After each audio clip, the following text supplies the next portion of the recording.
အခွင့်အရေးမှန်သမျှကိုယ်ပဲရခြင်းနဲ့သူများကိုမပေးနိုင်မပေးခြင်းတာဟာမစ္စရိယလို့ခေါ်တယ်နော်လောဘနဲ့တွဲတာမဟုတ်ဘူးသူကဒေါသနဲ့တွဲတာမစ္စရိယတရားကကိုယ်အတွက်လို့စဉ်းစားပြီး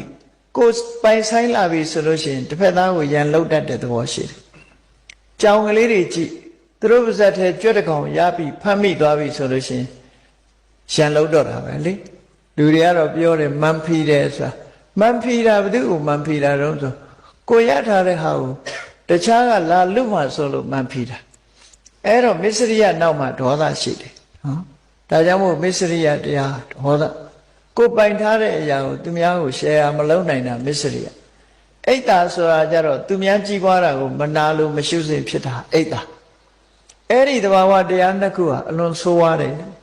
ဒါကြောင့်မို့လောကလူတွေဟာအိမ်မှာနေထိုင်ကြပြီးတော့နော်မိသားစုကျွေးတယ်မွေးတယ်ဆိုတဲ့အချိန်မှာမိသားစုဘဝမှာနေတဲ့အခါမှာမစ္စရိယတရားလွှမ်းမိုးနေတဲ့အိမ်ဟာ6ကပ်ကပ်ဖြစ်နေတတ်တယ်ပေါ့ဘယ်သူမှအခန္ဓာတို့ကျွေးမွေးတာတို့မလုပ်ဘူးရှိတာဖွဲ့ထားတယ်ဆိုတာမျိုးတွေဖြစ်တယ်ပေါ့နော်အဲ့ဒီလိုအိမ်မျိုးသွားလို့ရှိရင်ရေတောင်တောက်ရမှာမဟုတ်ဘူးပေါ့ဒီလိုဆိုတာပေါ့အဲ့တော့မစ္စရိယကင်းတဲ့အိမ်မျိုးဖြစ်ရမယ်